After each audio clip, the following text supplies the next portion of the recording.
Welcome everybody to your Friday night CEA Siege matchup. We are in the semifinals of playoffs here. We have Grand Canyon University versus University of North Carolina at Charlotte. And this is going to be a pretty high stakes game because whoever wins this goes on to the grand finals. I am King of Dopachire. I will be joined tonight with Keldav. Got any comments or predictions for this game? To be honest, I have been swamped with work, so I didn't get to do a little bit of studying on both these teams and creeping on the information. However, we have seen UNCC in the past. They had some pretty good display. Jabungus, a very fun name to say. I remember last time, the casters just loved saying that name over and over again. GCU will be a first time on stream, so not exactly sure what to expect from there. Kind of curious to see just how they play and how they're going to take this one down, as we will be on Cafe for our first map. So this is a map that really favors a lot of team objective gameplay. Try to push out certain rooms in order so you can actually get into sight, because you can't really. Well, I mean, you could rush it, but I wouldn't really recommend that on Cafe. Yeah. So as Keldav just said, Cafe will be our first map. That is, I believe, yes, that is Grand Canyon's pick.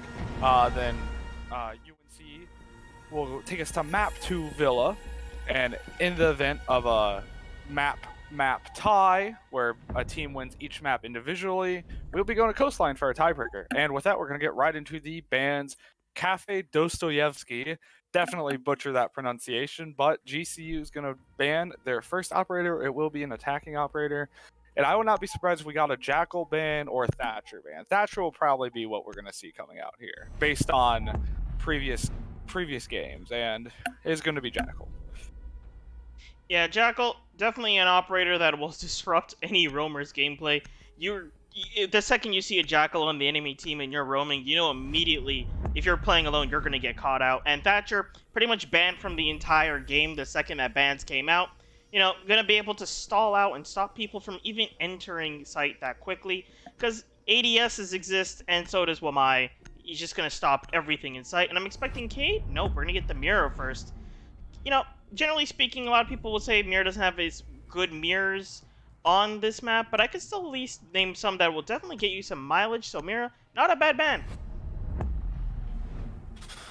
Yeah, and both these mirror and both these defensive bans really play a lot into that third floor. Third floor, which is the bar area with cigar lounge in that corner. That's probably the strongest defensive site on this map. And Mira and Wamai have insane positions on there that let you lock down pretty much both sides with Mira and lock down cigar lounge going into that white hallway with Wamai. Jaeger does a good job at it too, so we are going to see Klimps here from Grand Canyon pick up the Jaeger, and we're seeing pretty standard lineups from both teams. We are going to start off on that third floor site, and this is going to be a very interesting first round. Yeah, for sure. And we've been looking at these lineup. Oh, the 6-pick into Valkyrie. Going to be using those cameras to throw them outside, get some spawn peeks in there if they can. Possibly even just jump out on shoot on people on windows and away from the castle. Castle's pretty good for kitchen site, so they might be expecting a bit of a kitchen site on the side of attack, and they could actually catch them a bit off guard here. Yeah, I mean, we're seeing, I say it a lot, but looks like a pretty standard lineup here. They're getting some rotation holes from that A site into B site. They're getting, some rotations also through just that back half of the third floor. Where we currently see Cash is the cigar lounge, piano room, depends on who you ask what it's called. This is like the main point of attack here. This is where most teams will put most of their attacking and defensive power, because that's the easiest spot to attack from in terms of just getting control of the third floor. Now, that's not to say teams can't come in from the back and get on windows that's looking into A site or in that white hallway we're looking here towards the bottom of the map just now. But we'll see how this plays out. Looks like UNC is going to start off pretty spread out. Looks like they're going to try to get to the roof first, try to use Gridlock Super Shorty secondary to open up as many hatches for as cheap as possible early on. Going to let Kyle Pog 1 save those Ash charges, and Jabungus will be able to save that lifeline for a little bit more utility clear later. Yeah, definitely. It looks like Cash is going to be roaming on the first floor here. probably will be trying to go for a bit of a jump out if anyone tries to play on some windows as he's getting himself in position to do so. However, everyone not really on those windows just yet, except for the Ash here of Kyle Pog, getting onto the window that I cannot remember off the top of my head that leads to right there by Piano, exactly. But Cash not going to be in the perfect position to do so. He's going to have to run a little bit of an extra distance out before going for it, and yes, he will. Gets the headshot onto Kyle Pog, and that is one of the attackers and a large amount of utility clear off the board.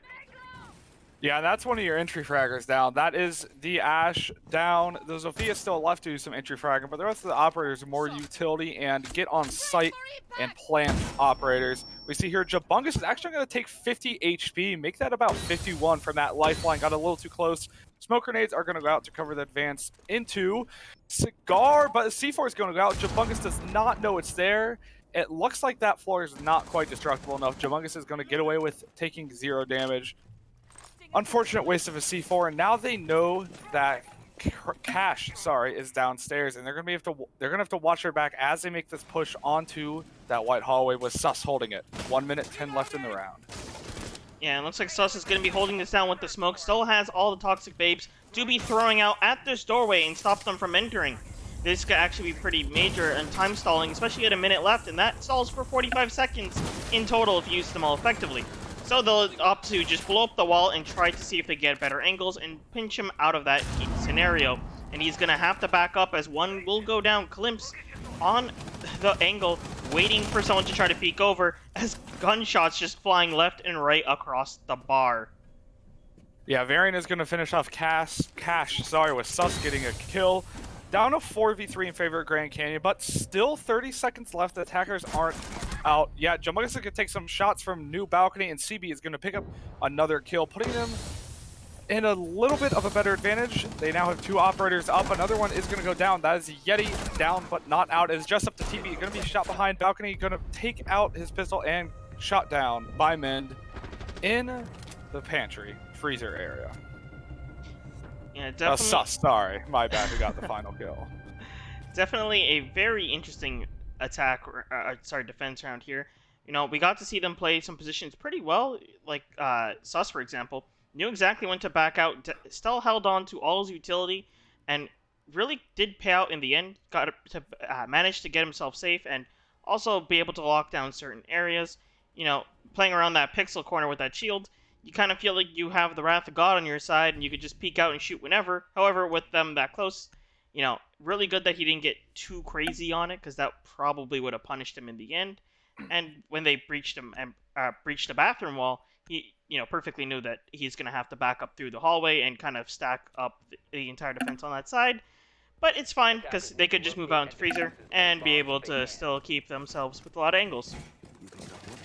Yeah, I mean, definitely knowing when to back up is a very important skill in Siege, because as you said, had he not backed up there, that smoke utility can't be used in that last second. And when you're, you know, sub 45 seconds, and you point this out in the middle of the round, that if you're sub 45 seconds, playing against the smoke is kind of a bad time, because those smokes pretty much shut you out of a planning spot for the rest of the round. You're going to have to pick a suboptimal spot. Last round we saw there, I believe it was TB with the diffuser, had to run behind the bar and open themselves up to angles from freezer and from the other side, and also from Cigar. So that's, you know, not a very good spot to be in. And that's what Smoke really lets you do, is push players to where they don't want to be. We're going to a little bit of a different lineup here. We bring the Kaid, and the Vigil is actually going to come out. Not a pick we see too often, CEA. Not terribly rare, but I've not seen Vigil lately. I'm going to be excited to see how Cash uses this Vigil pick to, like, slow down the UNC attack. Yeah, if you're going as a single roamer, Vigil's definitely a good pick. You're going to be able to kind of keep yourself hidden from those cams, and realistically, when you're a solo roamer, the cams are your worst enemy. You have no one to really back you up once you're caught, and there's no real, like, bait you could go for. So that's actually going to really help out Cash, being able to just hide from those drones a little bit better. Actually, I take it back, because Klimt is actually still upstairs. He does have a little bit of help.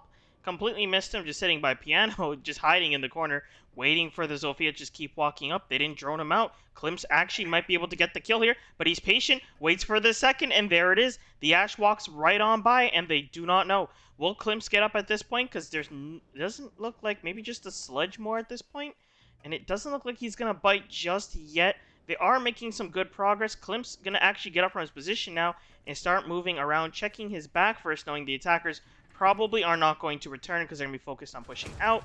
But the sledge will get taken down by Cash, and he knows now that he needs to push forward as they try to rotate right back to say get the refrag there, but Yeti will get it instead, putting Klims into an interesting situation of which way he needs to look first. However, it looks like they're completely ignoring the top floor, not realizing that he's actually still up there. Yeah, and your average player would have pulled that trigger upon seeing the first person, but knowing that no one had droned them out, Klims is going to be able to get potentially 2 kills here, as they're going to come behind the entire enemy team. Is going to get a knife, and is going to get the kill onto oh!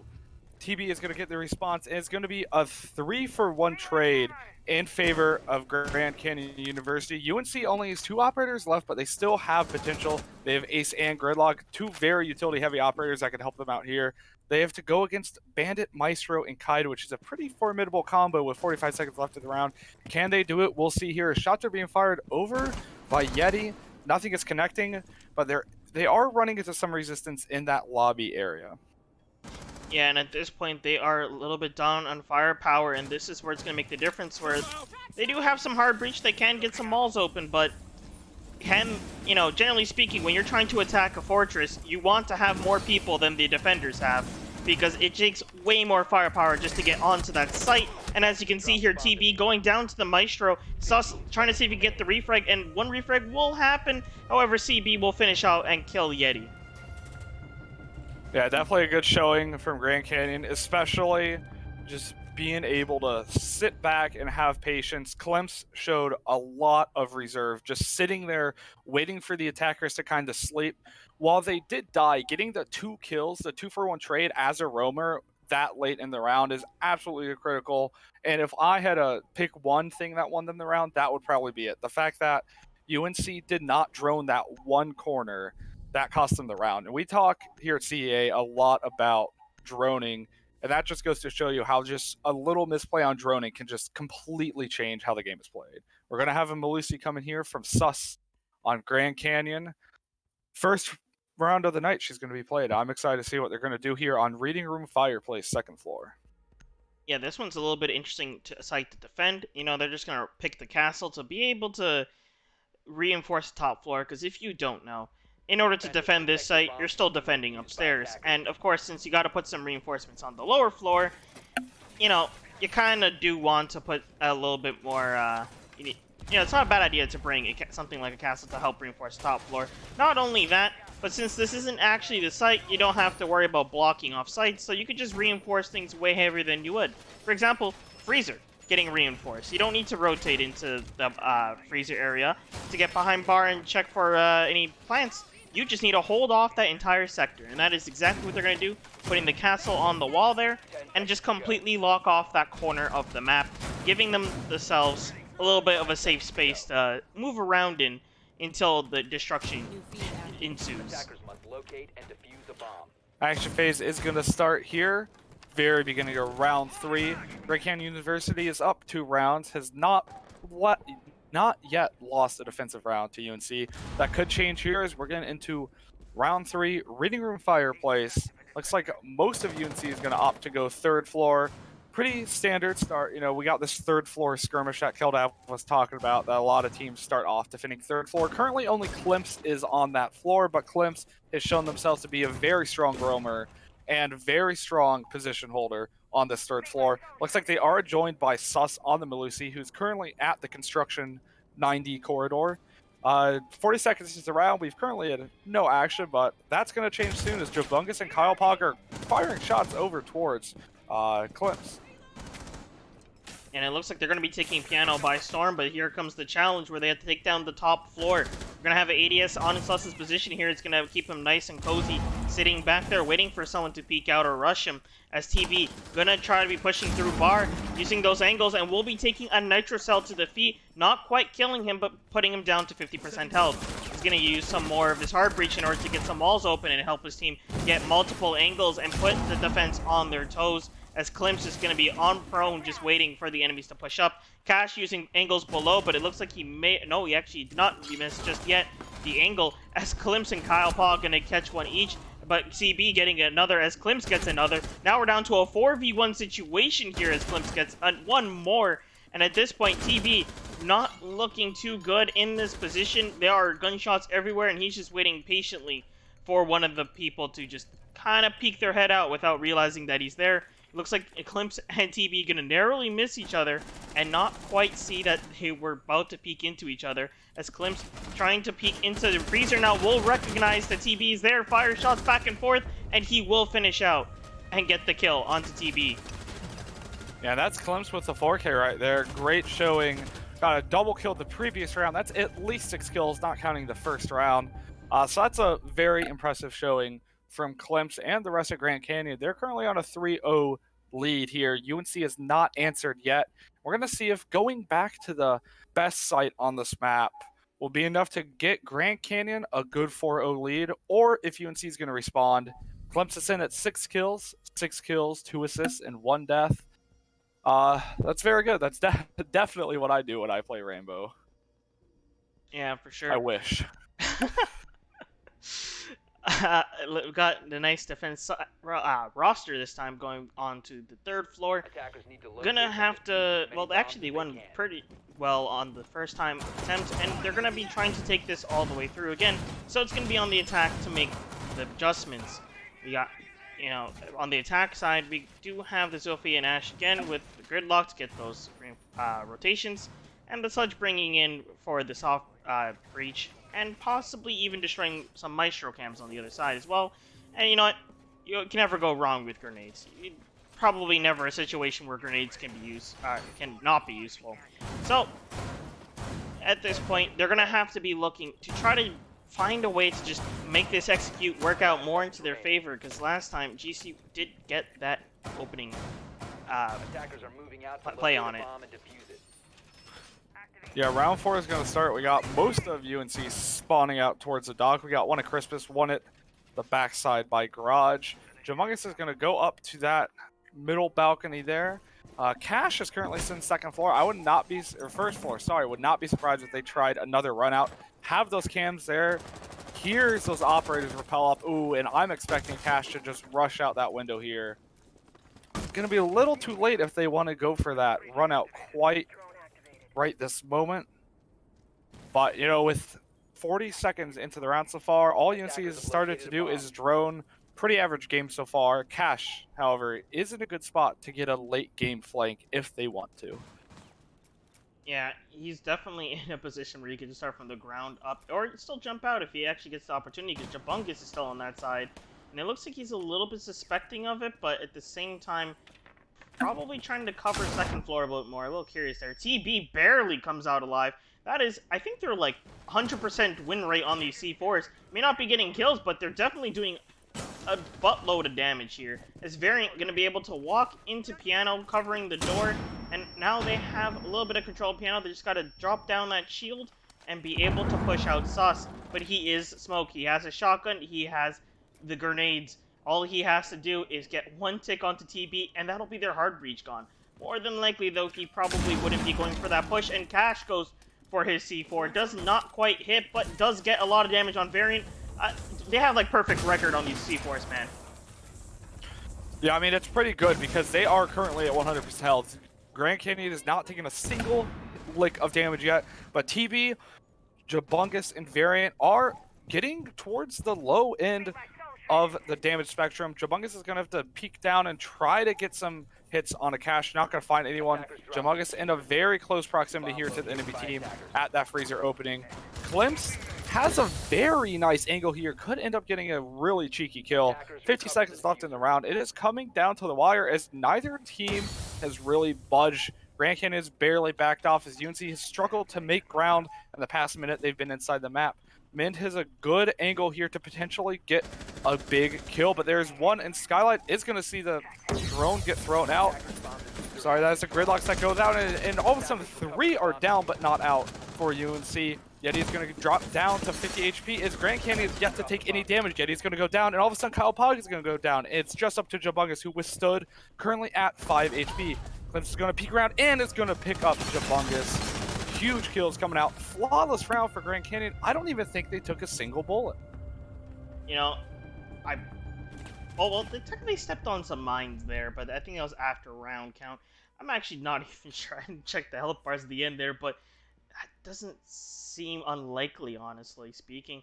And, you know, at this point, you know, you could argue Cafe is very, very defense-sided. You know, you're really in the driving seat here. But, you know, 4 rounds in a row for GCU. UNCC is going to have to pick it up here. They're going to have to bring it back.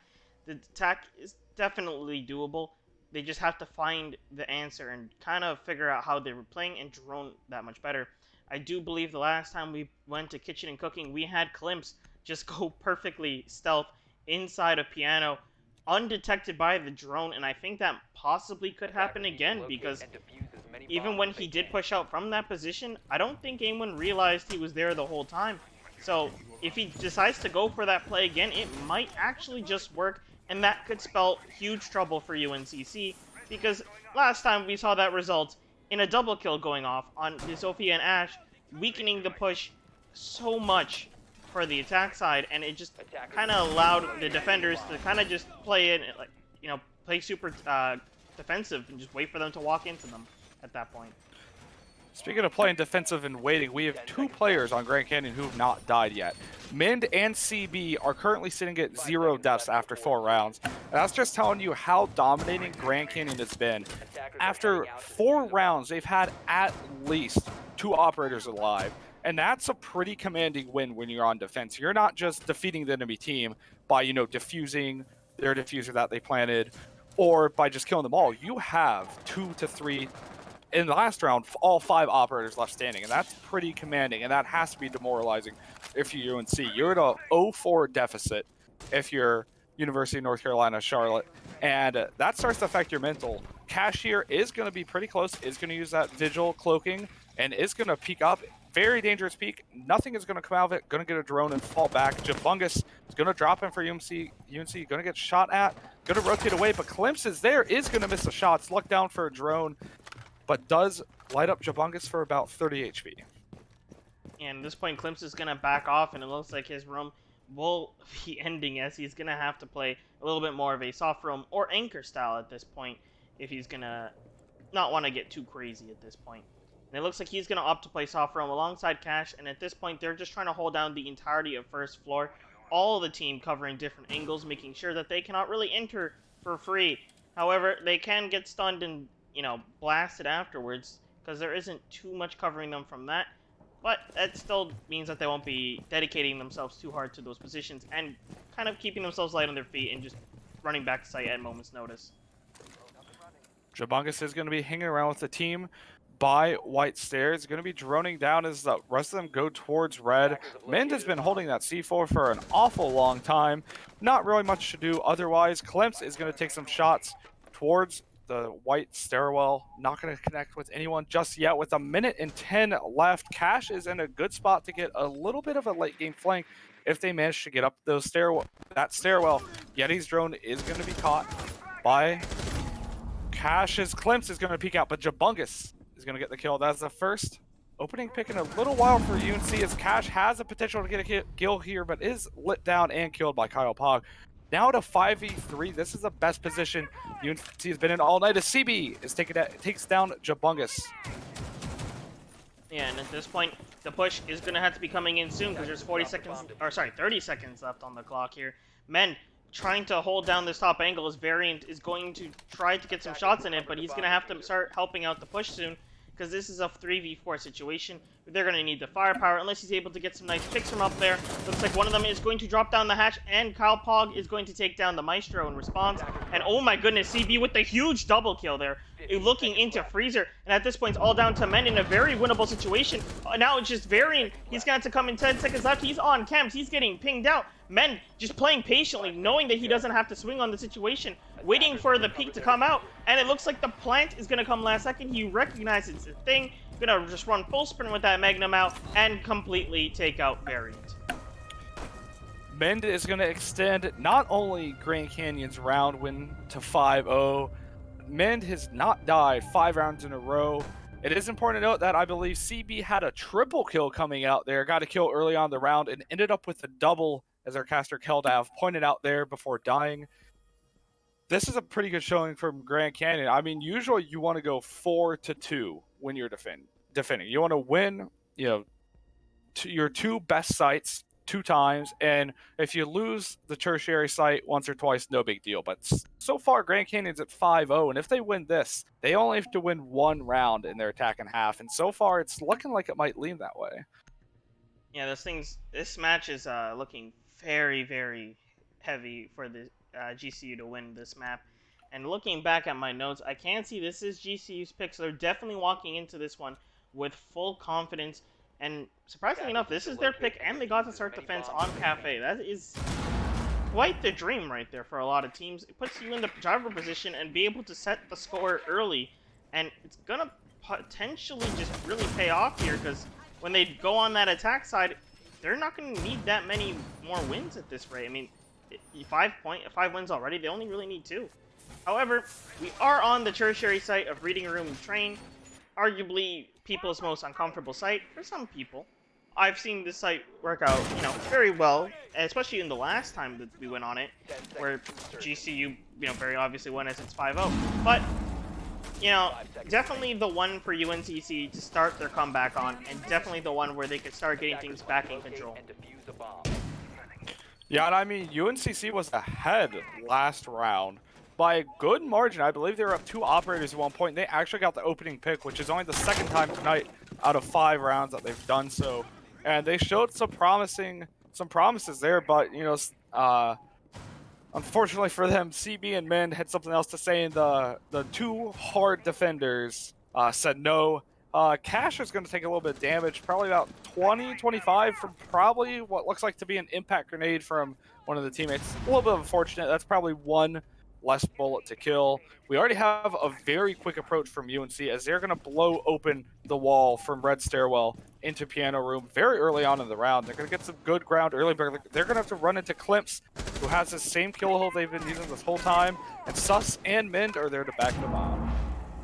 And as you can see here, they already got the first objective down of taking down Piano Control, but now they have to work for the other side into Bar, and this is going to be quite the challenge. We got like 2 ADSs on this door itself. The drone going to go out, find Klimps, and tell him he needs to reposition, as Sus is going to take the angle instead, causing a little bit of confusion, and right there it will work as Sus gets the kill.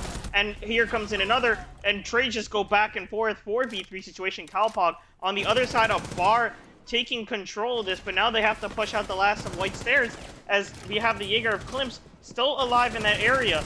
It looks like Varian gonna try to push in and give a hand, but Klimps gonna get the kill and just back off on that note, knowing that they got a majority of the kills. And CB not gonna go down without a fight just yet. Gonna take down 1 more, as TB is now the last one alive. He's in a very bad situation. The entire defense outside the door, and Moluzi device to slow him down even if he tries to walk out. I don't think you could have been in any worse of a situation there.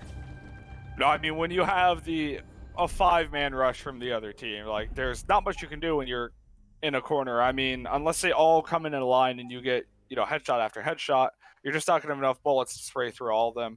And I believe that that puts Grand Canyon in the danger zone. If they win 1 single round, they win the map. So in order to force an overtime for this map, UNC has to win all 6 defensive rounds, which can be done. They're going to start off with Fireplace Mining, which is probably the least picked site, I will say. But, that might be what they need here, is an unconventional site to kind of throw off the enemy team. They're bringing the castle. TB is going to 6-pick from Jaeger to the castle. We're bringing an alibi for the first time tonight, and I'm excited to see how this plays out. IQ is also being brought by CB.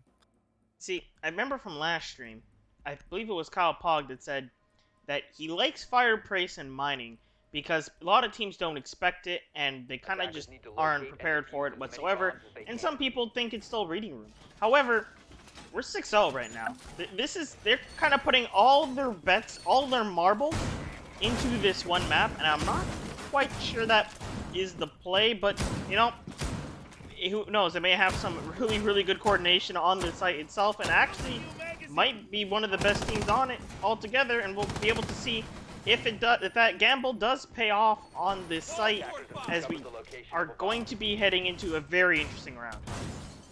Yeah, I mean, this is not only for all the marbles, but if you're UNC, you want to win as many rounds as you can. For those that don't know, in the event we go to the decider map, which will be Coastline tonight, whichever team has a better total round differential will be able to pick their starting side, which is an absolutely crucial advantage, especially on a map like Coastline, where a lot of people really like to either attack or defend. For the most part, people like to defend on pretty much every map right away. Not necessarily the case all the time, but you know, you're fighting for that pick. So even if UNC loses this map, every round counts here because they want to get that round differential up as much as they can. Grand Canyon knows that they are currently in mining fireplace, which is not something you say very often here at CEA. Cash is going to start droning in that third floor. Variant is going to be waiting there for the team to come in, is going to back off just a little bit as that hatch is going to be opened, and it looks like they're going to have a lot of trouble here on their hands very shortly. Yeah, and it looks like the drone work is going to be coming down. They're going to be taking down the top floor control, and yes, they're going to get it as Variant's going to go down right beneath that hatch. CB going to get that pick at the 2-minute marker, making good time for the attack. However, there is still one more defender of TB playing that. Sorry, Jabungus and TB also playing on this upper floor, but Jabungus is going to get taken down almost immediately there, and things are not looking too great for the side of defense, as the attack is just pushing rapidly here. And it looks like they're going to be using the IQ to kind of get some scans as they get Calpog and TB to play on the white staircase, try to see if they can get some frags on any unsuspecting attackers thinking they have full control. However, they're going to get droned out and going to be forced to back away, as Klimp's going to get marked down by the alibi. Yeah, losing that Maestro early on is definitely going to help UNC, as they're going to lose that late game firepower from Variant. CB is going to peek in here. It's actually going to take down the Kai. That is Kyle Pog down. CB with a triple kill so far in a potential situation to get an ace. Is going to peek around the corner and is going to light up, but not going to get the kill yet. Is going to peek around just a little too high as Yeti drops down, getting the kill. Is in a bad spot. Is not going to get the kill as Klimps rushes in. Attackers are going to win. GCU going to win map 1 with Cash taking down TB. Yeah, and this was a very interesting round. I mean, they went for the gamble of that site working out for them. They were comfortable on it, but it just did not pay out, and it ended up costing them the whole map. And that's GCU's pick of Cafe right there. We're going to have to see if they're going to be able to pull back on to the next map of, I believe it's Villa on defense for, I believe that is GCU to start off. So this one's going to be a little bit interesting to see if they could pull this one out. Yeah, and with that, GCU wins map 1. Mind ends up going 7 rounds without dying, which I'd say is a very impressive feat in itself. Just staying alive, locking UNC out of winning pretty much any round just by staying alive. With that, we are going to take a quick 5-minute break as we set stuff up for map 2. Don't go anywhere. We will be right back.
Welcome back, everybody, from our short 5-ish minute break. I'm King of Dopachar, and I'm joined with Keldav, and we're bringing you Grand Canyon University versus University of North Carolina, Charlotte, tonight on a beautiful Friday.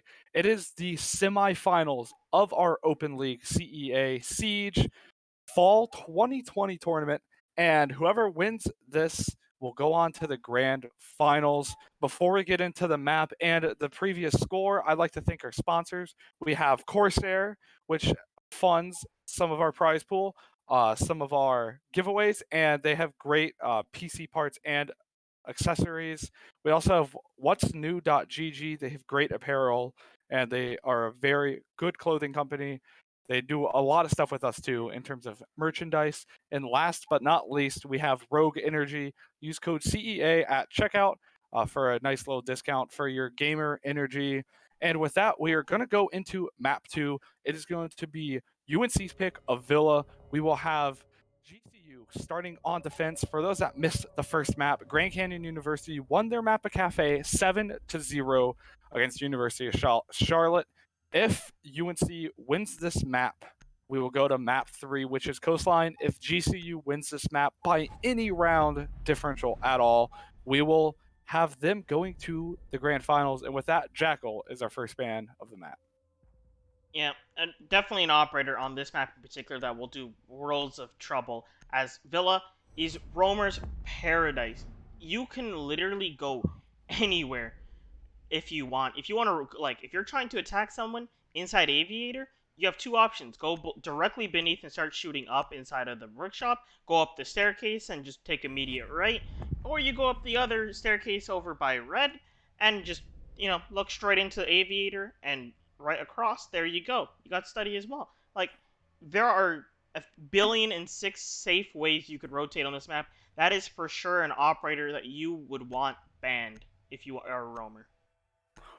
Yeah, and then Thatcher and me are very staple bans for this map. Malusi is actually going to be banned. Did see some play in the previous map, but now Wamai is open for play, and that is an operator we did not get to see due to his banned state in the previous map. So I'd like to see some Wamai here a little bit. I would not be surprised if GCU picks him up round 1. We're going to Aviator Games' first spot of the map. Mend is going to pick up the Wamai. We're going to see the Bandit coming out and the Smoke. And we're seeing a pretty standard setup, but we have not seen Habana or Maverick tonight, I believe. So that's going to be the first time those operators are going to be in play. Yeah, and those operators are two really good operators. Habana definitely going to be worlds better by time next patch. Being able to just breach walls from a distance, and later on going to be able to just have the decision of how many ammo she wants to dedicate to a wall. Maverick, really, really good in situations where you can't get the other side of the wall opened up. Since we are on, Villa over here, they're not going to really be able to open up the side of Aviator that easily. They're going to have to go below, bring an IQ, and shoot above, and that's already some risk because some of the roamers may just come right behind you and say, yeah, no thank you, you're not really getting that far, and just blast you in the back of the head. So, instead, we'll just bring the Maverick and just burn the wall and get a guaranteed wall opening, unless you get something pesky like a C4 getting thrown over, or someone gets crazy and just peeks. But, of course, that's probably the more unlikely cause of your demise. Yeah, Villa's an interesting map because it was released when Ubisoft was in kind of their cardboard box map phase where every map that came out was just a box. It was Fortress, Hereford, and Villa were really the big ones that were just like, this map is a square for the most part. Villa's a little bit different, but for the most part, it hasn't changed at all since it came out. Sure, some new operators might change a little bit of how you play it, but there hasn't been anything groundbreaking. So for the most part, every team knows how to play this map, theoretically. We're going to start with Kyle Pa going over to that 90 window. The window going into statuary room. Clips is going to be looking and is going to get a drone, going to be forced to fall back in. Up 2 drones, which is pretty good early on in the round. Yeah, that's a lot of information off the board as Jabunga's going to be peeking in from the trophy side. He's going to get himself in a nice line of sight from the bomb and might be able to cause some damage here off being here early. However, I do believe he did get caught by a Maestro cam, so they are slightly aware of his position. Men just going to play defensively on that camera inside as Cash is below and just waiting for an angle to pop up. as he possibly could get an angle onto Rogue, who's playing also on the side of Statue. And considering you have your Maverick there, I'm going to have to assume that they're planning on burning out the wall inside of Vault. However, Cash going to be throwing in some fear, shooting below, trying to see if he can get any free shots into anyone, not quite meeting anyone's mark just yet, as the 1-mile charge is going to be saving that shield just a little bit longer, opening up this very vital angle for this situation. As you can see, that by that shield existing, they are not going to be able to push up the hall whatsoever, and they're going for more of a one-sided strike here, so it's going to make a lot of a difference. We do have one player, however, playing outside of study, using that repel to get some pressure down, and possibly be able to push up from that direction, as Cash is going to get a headshot just on that exact same person with the headshot on the run out, and now it's going to be on Jabungus to put the pressure on this side as he's firing shots back and forth with Cash, and not quite missing each other's mark, but it looks like we're going to get the push coming in soon. Minute left on the clock. CB going to get the kill onto Yeti. CB looking at this nice hole, waiting for someone's head to peek out, but he's not going to just quite get it to happen just yet. Calpog firing shots into the site as well, trying to see if he can get a kill, knowing that Cash can come for a flank, watching behind him. CB just holding down this wall, making sure they can't get in. They're not going to be able to burn that wall any further either. Calpog going to get glimpsed. That is the Wamai off the board. They still have a lot of the defense left to go. This push is going to have to make a giant difference here, as Jabungus playing inside study and watching for that flank as Calpog pushes in, getting some of those important frags, but is he going to be able to get them? 15 seconds left the clock. He does have diffuser, so he's going to go for plant, but he doesn't really have anyone covering him as C4 gets tossed out. Going to take him down, and Mend going to get the headshot as well. Rogue going to take one back, but Sus going to finish it out, using that shield even to the end of this game. And that's going to be round 1 for Grand Canyon University. That puts them between the two maps on an 8-round win streak, which I'd say is a large amount of momentum to carry into round 2 of map 2. I'd say that's a very strong start. They lost some operators, but for the most part, they won with 3 operators alive. So they definitely showed that they can stay alive and compete. Taking down TB early was pretty crucial. And I say early, but really I mean with a minute 15 left in the round, approximately. Because now you don't have your Hibana to open up into aviators, and you just lose so much pressure when that operator is gone. We're going to have a Goyo 6-pick to Valkyrie, and we're going to see Monty and Yana come out for the first time in the series tonight. Yeah, I honestly kind of like this pick here because, UNCC last map haven't really been doing too great at taking objectives. They're kind of just losing out early in the round. And while that wasn't really as reflective in the previous round, and more so on the previous map, I think that Monty might be able to help them push objectives a little bit quicker and be able to just get a little bit better of a foothold here because, on this site in particular, especially with the playstyle of GCU, I'm fully expecting Cash to just go C4 crazy alongside one of the other defenders. So that might actually be quite a big worry to the Monty player. But if they manage to survive all those C4s, I do believe the Monty will be quite the benefit for the side of UNCC at this point. Yeah, we're gonna get right into round 2 here as the attackers are gonna spawn. UNC is gonna all spawn together outside that part of the map where they're gonna have to attack from. Most teams opt to attack from this master bedroom side and go through master bedroom and bathroom into astronomy and statuary room, and that seems like the play here. They're gonna run into a little bit of resistance on first floors. Klimps is gonna shoot at the Monty, and Yeti's actually gonna take about 20 HP from that shot. So doing a little bit of work there on the Monty early in the round. Ooh, it looks like we might get Calpog about to find the Jaeger, and he will get the headshot, taking out Klimps early in the round. That is going to be a huge kill for the side of UNCC. That is a lot of the roam pressure gone. Now it's just down to Cash to be the roamer and possibly get a flank here. And, he is getting some good intelligence off of his cameras in great positions. He's going to possibly be able to get a flank here as Yeti still clearing out the floor below as they work with their objectives. Jabungus recognizes that line of sight there from the hole, and he's going to try to peek it a little bit, see if he can get any shots, but I don't think anyone's really peeking on the other side, as Calpog and Yeti are going to go for some peeks, but immediately getting taken out to the ceiling hole there from the smoke. explicitly used. And at this point, Yeti's trying to get himself to the staircase to keep himself safe. However, that is still a smoke. He could entirely stop Montaigne. Yeah, and that is the impact trick not going to work there. CB is going to take down Jabungus. A little bit of a trade-off there is that Hibana Charge is going to prevent a lot of the holds there on A site. The grenade's going to go out. It's just going to narrowly avoid it. Monty's going to pull out the pistol, not going to get any shots as CB takes down Rogue. It is now down to a very close game as Yeti's going to be taken down from behind, and UNC is just down to one person. It is TB versus 4. CB is going to be knocked down to 50 HP. TB's holding a tight angle, but with 1 minute 5 seconds, has some time to work with. CB's actually going to crawl through that hole, is going to peek up, and is not going to be taken down, or is going to be taken down by TB. My bad. TB taking down CB with 50 seconds left in the round. We're at a stalemate here as neither team wants to move. The flash is going to go out as TB's going to rotate to the other side, is going to peek in, but instantly gets shot out by Cash. This is quite the turn of events here with this map. You know, on the side of UNCC, they're doing a lot better than they did on Cafe. Because Cafe, they didn't really get to the first objective. They couldn't get that like kind of consistently, and often lost out to a roamer.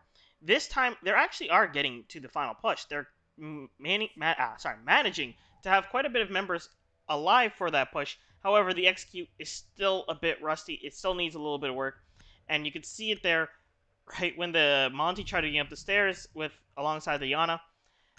They actually perfectly did know where that smoke was. They possibly, I mean, this takes a little bit of practice, so, I mean, no shame to anyone really here, but you could possibly cook the frag grenade into kind of the timing of impact. However, you have to perfectly gauge the distance and timing, and there's a bit of a luck there, but it looks like they did actually try to attempt for it. However, it just bounced off the ceiling and hit the floor.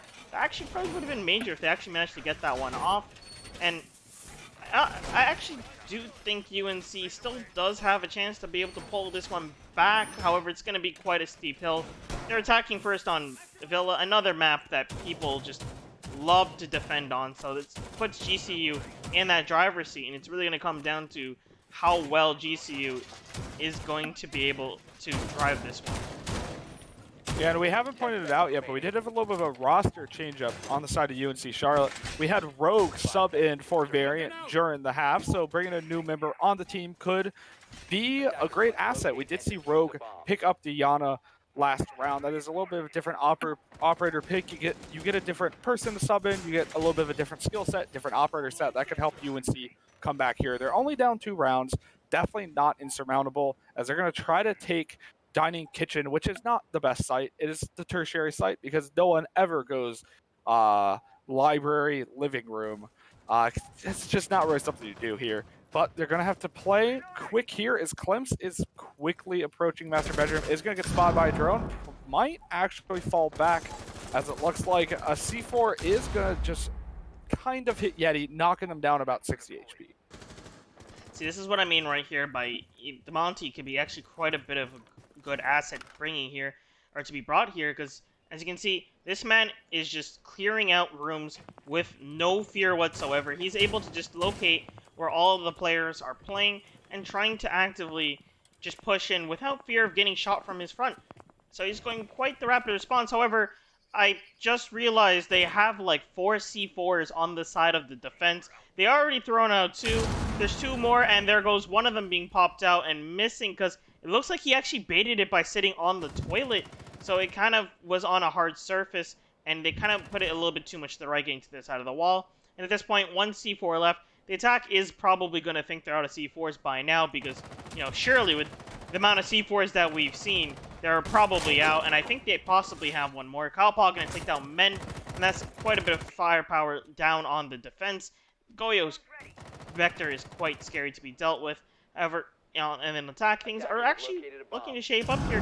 Minute left on the clock. They're going to have to be going for the push soon, but Klim's also going to be going for a flank on the round. Will he be able to get them as he is slowly creeping up onto Rogue there, who's playing alone? He's gonna have to be looking out, but he drops down the hatch and takes down TB, and at this point that is detrimental for this push. They needed that hard breach and that operator in that position, and it looks like they're gonna try to make do without. Jabungus getting the kill onto CB, is down to Klimps and Cash in this 2v3, make that 2v2 because Klimps gets another kill, denying the entrance. Can he get another one? No, he won't. Kyle will take him down, bringing it down to a 1v1 between him and Cash. Who will win this one out?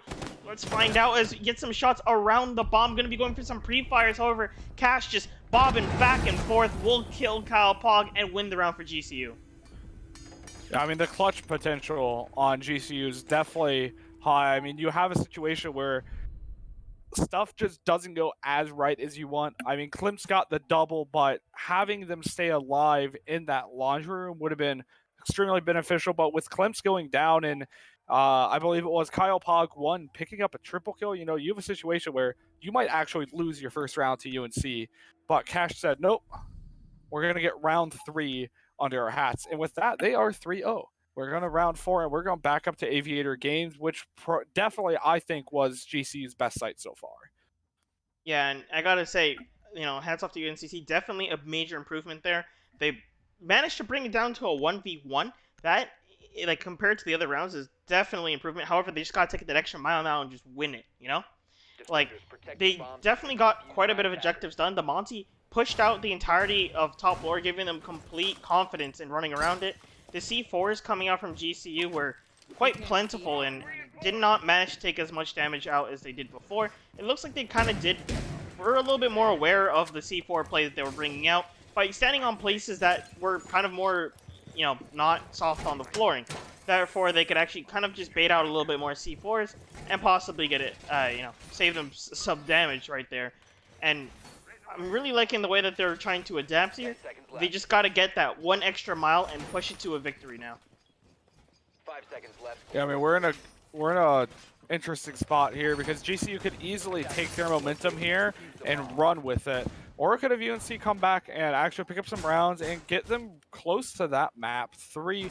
And if you're UNC, you have to get to that map 3 because if you don't, your struggles and your practice is going to come to an end. You know, this season, like tonight's the night. Whoever wins this advances to grand finals for Open League. Whoever loses, you know, left in the dust has to go on next season. I will say, you know, this is semifinals, so these are the top 4 teams in Open League. So don't sleep on any of these teams. Definitely keep an eye on all 4 of these teams we're seeing here. For next season, Clemson is actually going to get shot out early. He's going to be forced to rotate down red stairs back to the main hallway on first floor, taking about 30 HP. A pretty big hit there, going to cost him a bullet or 2 later in the round, but Jabungus going to pick up CB, and that is going to be the Bandit off early. C4 is down, so that's a very good pick early on for you. And at this point, they're trying to clear out some utility, get rid of that Maestro cam down the hall. Klim's going to take down Jabungus before he's able to take down anything more. And at this point, he's now in a little bit of a hot seat. He knows his position. It's not the greatest one to be in when the enemy knows where you are. However, there isn't too much to attack. When we have a Hibana playing this window, he's going to be able to use the upside down rappel to his advantage and see if he get an angle onto Klim's. However, you know, Klim's definitely feeling a little bit comfortable knowing that the rest of the attack is going to be coming from the side of bedroom here. Looks like we're going to get some frag grenades being tossed in. A little bit too far to be going for a wall clear. Instead, a little bit more of an aggressive one onto men. Didn't quite get it, and it looks like he's going to throw another one to clear out the wall. Make sure they can use some hard breach on it, which they still do have TV, but he's on the other side of the map. He's not going to be able to open up that wall, and it's going to potentially go to some waste. TB is a really nice angle here on that classical hallway. From that window is going to drop down, though, and go towards study from that balcony. Rogue is going to actually do the smart move and drone out here down classical. See, someone is going to walk away. Clems is inching their way towards that 90 corridor as Rogue is going to hold that angle. We could have a very big frag out here. Is Clems going to take down Rogue, and Cash is going to go and knife the Monty. Going to run away, and Monty is still alive. Yeti standing strong with a 3v4 situation here with 34 seconds left. Clemson is going to rotate back to that 90 corridor. Is going to take down a drone and has a potential to get a long flank. Is going to rotate back, though. Here's someone in study. Yeti is planting the diffuser on Aviators. Is going to be taken. Nope, sorry. Kyle Pog is going to take down Cash. It is a 3v3. Make that a 2v3. Kyle Pog picks up a double kill onto Min. Clemson's going to go for the run out. Is going to get it. Kyle Pog's going to respond by getting a triple kill. That might have been a quadra kill for Kyle Pog as UNC picks up their first round of the night in a very frantic but successful take for them. And there we go. The adaptions all coming in together. They understand how they need to play, and they've managed to execute. However, I still have to question a little bit on, if you look at how the utility was used, there was a little bit of questionable decisions. Like, we had the sledge clear out the wall. Sure, he got the bandit wire off of it, but the only person that could break it is all the way on the other side of the map. So I'm not sure if that's like a mispositioning there, or potentially just trying to see if he was trying to go for a kill. However, there was still a shield that they know that they put at the end of the hall there that can make quite the big difference when you're peeking up. So a little bit of improvements to make, and it looks like they're going to be making the improvement on defense to, this Monty's a little bit of trouble. He's actually being able to clear things out quite quickly. He's able to kind of stop us from going for some of the nice flicks we'd be going for, because you can see that Valk got into a fight with Yeti and had to just run for it, because at that point, when you see a Monty, there's someone else around him, right? So, you know what? Instead, let's just fight fire with fire. We're bringing Clash. We'll just electrocute the Monty to death. What is he going to do? Try to walk at us? I mean, I think I'm definitely gonna get flamed for this, but Clash is probably one of my favorite operators to play with my buddies, because you just zap people to death, and when you're like me and not terribly good at aiming at Siege, all you have to do is just hold down left click and hope you don't get knifed. But joking aside, Clash is definitely a very strong pick into Monty for the sole reason that Clash will win that 1v1 against Monty. You do have a little bit of a drawback in terms of not as versatile and not as durable as Monty, but when you're on defense, time is your friend, and Mend will be able to just wear down the time by just forcing UNC to push slower. And if you coordinate with Clash, that's a pretty deadly combo. Again, we're going to see Mend go really deep, already going towards master bedroom, as Yeti is going to come in from the pantry all the way into kitchen. Mend is being pretty aggressive here, hanging out around statuary area. Is going to fall back a little bit towards that main stairwell, but is currently just vibing and landing. See, I'm a little worried here, because they have Yeti pushing in and getting a lot of distance, sure, but no one's behind him for... Oh, no, never mind. There's Kyle Pog right behind him. For a second, I thought the man was pushing up alone. He gets up the staircase with Jabungus by his side, and they will be able to take this side of the map and clear it out for roamers from below. And at this point, they're going to be looking to play a lot more aggressively. However, we got the late roam coming in from Cash. He's looking to walk up those red stairs and see if he can get a C4 toss or a shot in from behind, as Yeti is pushing up with the diffuser in hand. Potentially could drop it in somewhere dangerous, like the C4 from below. Cash just nails him. Absolutely. That was directly beneath his feet. Rogan's just watching the hole and sitting there like, that man just blew up right in front of me. Like, the PTSD is slowly growing on, as they're going to have to make this push come out. Cash preparing for a jump out next thing if anyone plays onto a window. However, it looks like the defense are going to be droning out. This could be some disaster. Kyle Pog is right in front of the window, but Cash walks away. Kyle gonna... Oh, he hears it. Goes for another C4, gets tossed out onto CB. And they're gonna know soon that there's gonna be someone on that window. Will he be able to get that jump out? My goodness. This is probably the most anticipation I've had for a good bit. It doesn't look like they're gonna be able to find each other just yet, as Rogue does find the head of CB. Clemson is going to be hanging out on the main stairs, going to be firing a shot outside of study. Not going to find anyone quite yet. Kyle Pog 1 is low and cannot afford to fight Mend. That Clash is going to whittle away the last of Kyle Pog's health. Rogue is in a similar position, is currently hanging a little further back. We have a very strong position here for Clem's going to pick up TB. All of a sudden, we are down to a very shaky 2v4 for UNC. Both of those operators could go down really quick to that Clash. Kyle Pog is going to be rotating all the way over, but with Diffuser and 20 seconds left on the clock, not going to be much they can do. Kyle is the top frag this round for the team. Has potential to really frag out here, but with 50 seconds, it's going to be hard, as Rogue is going to try to flash out. Nothing's going to come of it, as Clem's is going to go for a rotate. Potentially from study is going to pick up Kyle Pog. Kyle does not have time to drone, and Cash picking up Rogue is going to get them their 4th round of the half. See, now if you're one of those players that doesn't really understand 100% why utility is so major, I'm pretty sure that Maverick's decision, or not decision, position was pretty much big evidence that, how much of a difference that utility can make. Because that man tried to throw a grenade into the corner and get rid of the shield, got deleted by an ADS. Now he understands where the ADS is roughly, but he knows he can't peek it because he'll just get shot down. There is a smoke on the other side of that shield, so what does he do naturally? Throw some gas over and stop him from being able to push in. And unfortunately speaking, Maverick had no health, so he kind of got locked out of pushing that direction entirely. And at that point, that man was not going to be able to accomplish too much because it was just a matter of time before he gets, flanked from behind and shot down, or he just runs into the shield and dies that way. And of course, Kyle Pog on the other side, in a little bit more of a position where he could do things, but unfortunately, just wasn't able to kind of make anything happen from that side, giving GCU that round. And now the final round of the defense of GCU. They're going to be taking this one to, I believe this is Trophy. And this one's going to be a little bit of an uphill battle for UNCC. Yeah, I mean, they're going to have to deal with a lot. We've seen that, at least from my observations, UNC tends to get low in firefights a lot. And going low in health against Clash and Smoke, Smoke is not in play, sorry.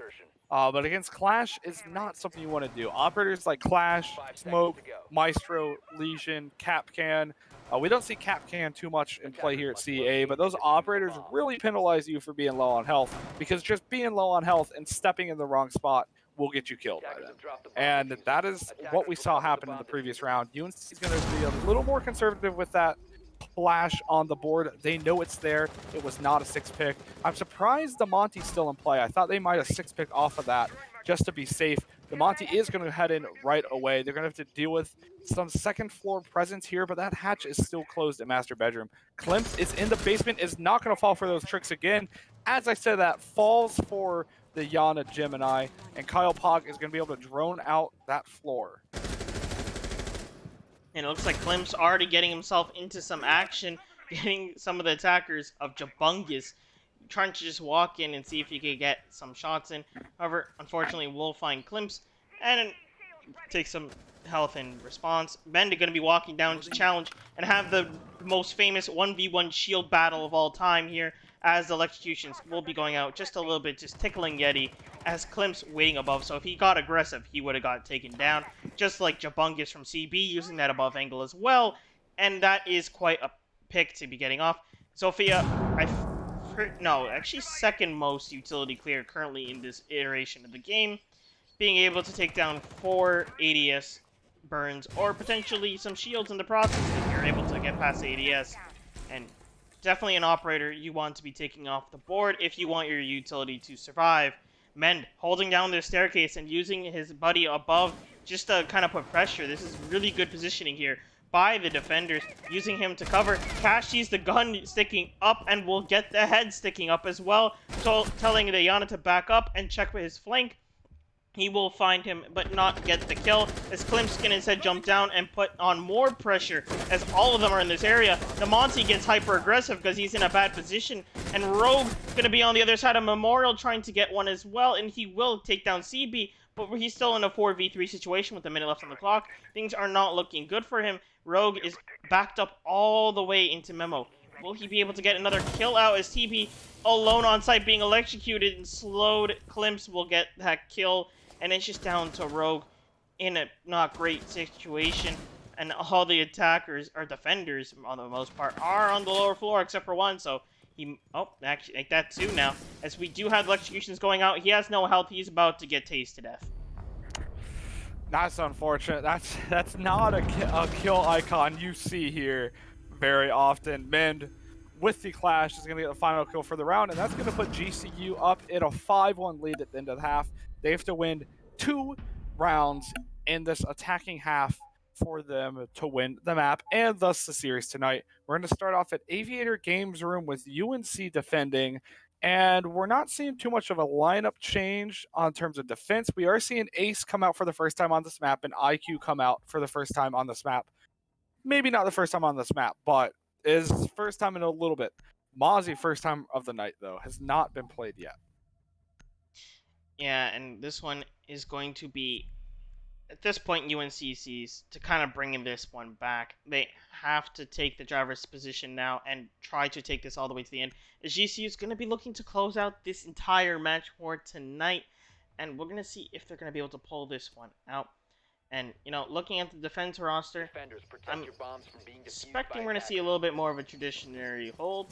We don't really have any LMGs or any vision really on the side of defense, so they're going to be a little bit down on that. But I think it might still work out. I mean, we still do have quite a bit of stall. We have the Mute Mozzie, we have Smoke, Wamai, Jaeger. They're going to delete all that utility and be able to just kind of go with a site, like a kind of a fortress attempt to this. Very good for the roamer's position to, sorry, not roamer, sorry, the anchor's position to be in. 10 seconds remaining. Yeah, this is going to be a pretty crucial round because if UNC can't pick this up, it's pretty much going to be nearly impossible for them to come back from a 6-1 deficit. Now, we've seen it happen before, so don't count them out. But, you know, a 5-2 deficit is a lot better than a 6-1 deficit because, you know, if the enemy team has 6 wins, you can't slip up one round because then map's over, series is over. In the meantime, we see Debungus reinforcing from master bedroom into statuary. He's going to be rotating back a little bit. Looks like it's going to go down red stairwell to that main hallway. DB and Mend are droning in the first floors. Cash is playing around that main lobby doorway. Sorry, CB's going to take some shots into the piano area. Not going to find anyone as no one is there. But Kyle Pocket has a pretty defensive position right there on that red stairwell by Study. Yeah, we're going to have Jabungus here playing on that staircase, just waiting very, very patiently, letting those cams going by. And, you know, at this point, he's probably going to be looking to take down quite a bit of them and also try to cause some disruption onto the defense. We have Kyle Pog just playing on that staircase, waiting patiently behind that shield, kind of stopping any push-in from below. Is IQ going to be going below, trying to take down any of the gadgets on site? And there are quite numerous amounts, as we have Jaeger, Wamai, and the Mute as well to get rid of. It looks like he's actually going to be a little more aggressive, pulling the gun out and just aiming at an angle, waiting for someone to just peek it, assuming that someone has set it up for that purpose. Yeti going to be playing behind that bar, and looks like Klimps just walks right in. Klimps is going to be down low, about 20 HP. Not very good spot to be in. The smoke is going to go out. Going to miss Klimps by just a little bit. Is going to be able to stay with their life. Looks like we might get a C4 here as the top of that wall just got blown out. Klimps has a very strong position, is locking UNC out of that site. As Mend is going to pick up Jabunga's first kill of the half, but Kyle Pock is going to respawn, getting the refrag onto Mend. Kyle Pock has a very strong position here. It's pushing up towards Glasgow, looking down towards Study. Sus has a potential to get the frag here. He's going to peek in towards Vault, not going to see one as Klimps is just hanging on for dear life, waiting for the team as TB goes down to CB. GCU is up 4-3 with 45 seconds left. This one's not looking too good for UNCC here on the defense. They're going to be firing some shots, trying to get control back of their site, but are they going to be able to? Kyle Pog just trying to get rid of those cams and see if he could get himself into a more advantageous position as he's holding the entire hallway, but CB is going to come from behind and just take him out, giving a little bit nicer angles for him to try to peek onto the guy behind bar. He watches his head but doesn't get the shot just yet, but will secure it later for the triple, and Sus finishing out the last one, winning out the round for GCU, and yeah, now we're on match point. Yeah, and I think waiting to not pull the trigger there on that initial peek behind that bar was pretty solid, I'd say. That was good decision making in the split second there, because that's, you know, when someone's bobbing up and down, it might not be a guaranteed headshot, but if you walk to the right a little bit, you're in a little bit of a better defensive position. From Vault, you won't get shot as easy because of that reinforced wall to the side, and you're also pretty much guaranteed a kill as that defender is looking away from you and is not going to be behind any cover at all. So we've seen here multiple times how GCU's patience, especially, you know, early rounds in Cafe where Klimps just sat there watching 2-3 people walk by them on third floor Cafe. We really see just some minor details that have let GCU kind of run away with this series tonight. I mean, UNC's round has won a single round so far tonight, and unless they pick it up, if they lose a single round, you know, they're out, and GCU is going to the grand finals. All right, two things I want to mention. First, with the previous round, you know, we had quite the anchor-heavy setup. A lot of gadget, deletion, and kind of just felt like they lost sight to a guy walking. So that was a little bit of an upset there, and I think they might have to kind of rethink that one a little bit. However, this round looks like the adjustment that was made is, let's bring Frost, and I'm never against that. I love Frost, probably the most favorite operator to play in this game because the amount of times that you just don't expect the map to be there, and now she has a shotgun for rotations, which is great too because the amount, that is one operator that could be making rotations taken off the board, and it kind of messes up your prep phase. And in this map in particular, we got, you can see here we have frost mats on every single window, one per, except for bathroom. Now, at this point, some of those mats are actually destroyable if you repel and go upside down and get the right angle. However, you have to know it's there and be looking for it. We have all of the utility just being dumped entirely into this site, or into the closet here, burning both ADSs. The grenade, I'm not quite sure if that caught the mat. I don't think it did, because I think I still see it there. And the shield from Jabungus staying alive and taking aggro. It's going to be very useful in the situation as they still have Wamaidas, and they're going to be able to get the back quite in a little bit of a scary situation. However, they do realize that, the drone hole's right there. We might be able to catch his feet, and he's going to be looking for it, and he's going to be glued to this position. Jabungus will be taking down Mendo, and see the flashbang coming through the drone hole. We'll try to fire some shots into it, but that's not going to work out for his favor in that angle. And it looks like they're going to just blow him up from behind. I think that will get rid of the shield. No, it doesn't. He's still alive, and they'll see it through that drone hole with the drone. And Rogue going to take one down from the other side and get two, actually, onto CB as well. And that is quite the position for the defense here. Yeah, all of a sudden it's a 2v5 for UNC. They're doing pretty good. They have not lost a single position yet. Sus and Cash are going to have to pull this one out if they want to secure the series tonight. Now, it's important to know that if they do lose this, it is not the end of the world. They still have, 4 more rounds to try to win this before we get to overtime. They're going to take their time, though. They got a minute left. They have Diffuser. They only have 2 drones to use, though. So that's pretty crucial that between the 2 of them, they don't have much intel available.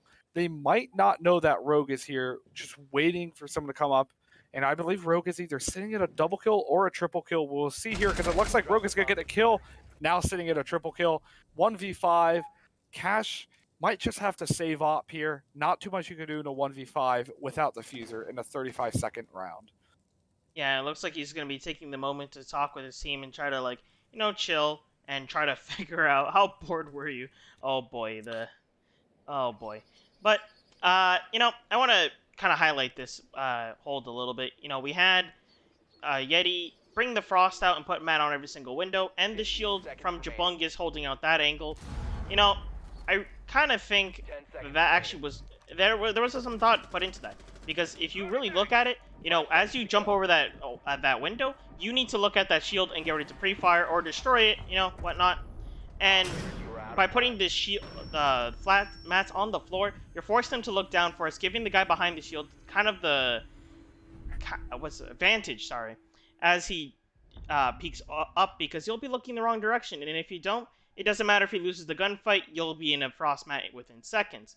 So, not a bad setup, however, is still kind of, if you are able to just rappel upside down and get that angle, that mat will no longer be a threat, and kind of just make that a little bit easier for the side of attack. However, Frost, definitely an operator you wouldn't really expect, so definitely an operator that would probably make that play work.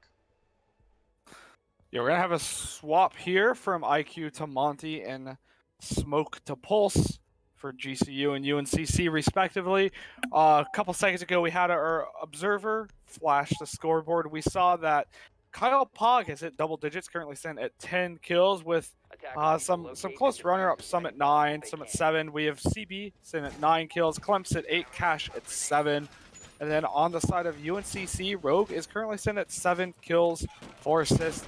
Good showing from a lot of players tonight, especially Clips sitting at that 7 assists too. Definitely team player, along with CB. A lot of stats to go through, but we are going to the potential last round as it is match point. Once again, we are going to Dining Room Kitchen. UNCC defending, and they really won that round Attackers have pretty discovered the hard location of a bomb. the last round. I mean, they 10 they seconds won remaining. with 5 operators alive. They did not get the last kill. That's because Cash decided, 5 sit back. seconds to go. Let's talk about next round, which is a very good strat. There's no reason in wasting Attackers' objective is to a, defuse a bomb. your life by just running and dying when you can use that 40 seconds to really plan out what you're doing next. And that, it looks like that's what they did because they're bringing Monty here. I would have liked to see the IQ solely because of the Pulse, but Pulse was 6 picked on too, so it's kind of hard to think Predict. ahead and predict what the enemy team's gonna do. Yeah, and not only that, but with this setup here too, the pulse is going to be below you on sight, so you're probably not going to get too much action looking for him actively. You're probably just better off, getting the sledge to make the holes and just put up a bigger threat that way. And it looks like Rogue is going to try to put up a threat just by being inside a study while they're pushing in. Getting a little confident, he will get droned out, I think. No, he didn't. He just got completely through. Had just hid in that corner, taking down the sledge. That is probably the most important attacker he could have taken down. And at this point, he's going to walk away with it just to get taken down by the Sophia, which, definitely needed to happen. But still, that's the sledge off the board. That's not the player you want to lose. Yeah, we talk about utility a lot. Losing the Valkyrie that's already placed down, the Black Eye cameras. Ooh, speaking of down, Klimps gonna put Jabungus down and out. Back to what we were saying, those Evil Eyes are already placed down, or Black Eye cameras, sorry, are already placed down. Losing the C4 kind of sucks, but losing Min's ability to get that vertical gameplay is absolutely detrimental to dealing with Yeti with those C4s. However, it is a 4v3 situation for GCU. They have the operator advantage with 1:10 left in the round. They still have time to make a play here. Yeti and TB are holding hard angles near sight. Looks like Yeti is going to fire prematurely, not going to get any damage on CB. They know they are there. C4 is going to be a little bit too high, but that could come in handy later. Is going to try to shoot through the wall. Not going to connect anything quite yet, as it looks like GCU has them surrounded. Kyle Pog, however, is in a position here to get a very nice flank. Currently sitting at 10 kills, has a chance to win this round for the team. CB's going to push in, not going to see TB, and TB's going to get the kill, but is going to be instantly refragged by Klemps. Down to 3v2 for GCU. They are up, but is going to be taken down. Ooh, going to be taken down to 50 HP. Klemps getting TB, putting them in a 1v2. Kyle Pog gets a kill on a Cash, almost gets shot in the head. Sus is planning the diffuser. Kyle Puck is going to peek around. This is all the marbles. If GCU wins this round, they win. The series is going to be hit by that lifeline. Is going to be concussed. Glimpse is going to fire another one. Time is ticking. Glimpse is holding a tight angle here. Is just going to barely miss Kyle Pog. With the Mozzie, C4 is going to go out. Is going to hit Glimpse, but not enough to kill him. Very close round. Tons of stuff is blowing up everywhere. Kyle Pog has only 20 seconds to get to that diffuser before time is going to be out. Clemson is going to peek up. Going to miss the shot again. We're watching a big play here as Kyle Pog is going to get the kill, but he has 7 seconds to start that diffuser timer. Make it 3 seconds to start that diffuser. Not going to have enough time if he does not get sus, and does get sus, but does not have enough time to clinch that diffuser. And even though Kyle Pog clinches out the round, GCC will be our series winners tonight, and they are going to the grand finals of Open League here in fall 2020 CEA. Yeah, definitely big plays at the end. Klim's just barely almost got that ace at the end. Would have been a great way to end it out for them. Definitely a lot of good play from GCU, just staying dominant between both maps by quite a bit and really showing off why they are in the top 4 position here. Unfortunately, UNCC will be casted out of the tournament, but you know what? They could always look back at this one and try to make the adaptations to kind of come into next semester or next year, or at whatever you want to call it technically, and be able to kind of bring the get further into the bracket. Yeah, I mean this was a hard season for a lot of teams. A lot of people are, they're remote, they're at home, they can't meet in person because of COVID-19, and these teams have come out here and I've seen improvement from uh, a lot of the teams I watch that are very commonly streamed here at CEA, and I'm excited to see which of these teams make it up into Invite League and how they really impact the spring 2020 or 2021 season, especially with the new operators coming in, such as Rework Tachanka, which I'm excited to see coming up soon. Currently, quarantined because just got reworked, but that was a very exciting match. For those that missed it and are just joining, you missed a pretty big win for Grand Canyon University in the semifinals match. They won their own map at Cafe 7-0, and then won UNC Charlotte's map of Villa 7-2. Still good showing from UNC. Congrats to all the work you've put in, and Grand Canyon University, congratulations on making it to the Open League Grand Finals. Anything else to add, Keldav? I think we had a great match here to watch tonight. Definitely. And now, of course, one last thing to add: our sponsors. CORSAIR, just bringing in bunch of stuff to the prize pool: headsets, keyboards, mice, you name it. They have brought it into the prize pool and even gave us some giveaways that we were able to do. And if you stay in our Discord, you'll see them being posted from time to time. It's you can't go wrong with some free stuff.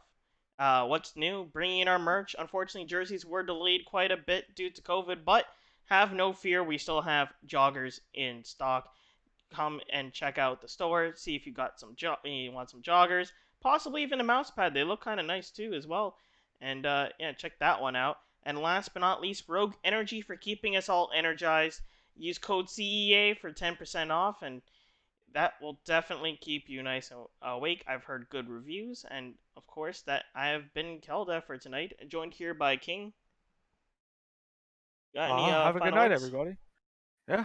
I just want to say thanks to everyone who came out to watch. Thanks to our production team for making this possible. I like casting, and production team lets me cast and let all you guys at home watch. If you live in the United States, have a great Thanksgiving next week. I believe we have a break because of the holiday, but soon I might be wrong on that, so don't quote me. But in case I am wrong, follow us on Twitter, follow us on Twitch.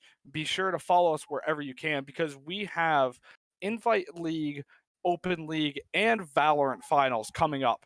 All three tournaments are coming to a close soon as college is getting into finals week. Good luck in finals. Stay safe. Keep watching. Keep playing. Thank you for joining us tonight. I'm King of Dopachire, here joined by my wonderful friend Keldav. Good night.